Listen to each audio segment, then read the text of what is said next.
இந்த பெலிகன்ஸ் மாதிரியான பறவை இனங்கள் பார்த்தீங்கன்னு வைங்களேன், பவுச்டு பீக்குங்கிறது இருக்கும். அந்த பீக்ல அதுங்களால 9 கேலன் வாட்டரையும், மீன்களையும் ஹோல்ட் பண்ணி வச்சுக்க முடியும்னு சொல்றாங்க. இந்த கொக்குங்களுக்கும், கிங்ஃபிஷருக்குலாம் பார்த்தீங்கன்னு வைங்களேன், பாயிண்டட் பீக்குங்கிறது இருக்கு. அதாவது இந்த ஸ்பியர் மாதிரி இருக்கும். அத யூஸ் பண்ணி அதுங்க மீனினங்கள கொத்தி திங்கிறதுக்கு ஹெல்ப்ஃபுல்லா இருக்கு. ஏன் இத பேஸ் பண்ணி கூட நம்ம மனுஷங்க ஸ்பியர இன்வென்ட் பண்ணியிருக்கலாம்.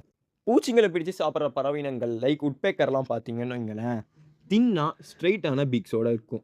இது பூச்சிங்கள பிடிச்சு சாப்பிடுறதுக்கு மட்டும் உதவுறது இல்ல. அதுங்க மரத்துல ஓட்ட போடுறதுக்காகவும் பயன்படுதுங்கன்னு சொல்றாங்க. இந்த ஸ்கிம்மர்ன்னு சொல்லப்படுற ஒரு வகையான கடல் பறவை பார்த்தீங்கன்னு வைங்களேன், அதோட பீக்ல டாப் லேயர் வந்து ஷார்ட்டாவும், ஃப்ளெக்சிபிளாவும், டவுன் லேயர் வந்து லாங்காவும் இருக்கும்னு சொல்றாங்க.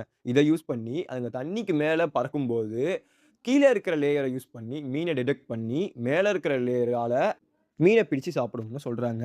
ரொம்பவும் காமனா நம்ம பார்க்குற தண்ணீல வாழ்ற இந்த வாத்துங்களோட பீக் பார்த்தீங்கன்னு வைங்களேன், ஃப்ளாட்டா இருக்கும்.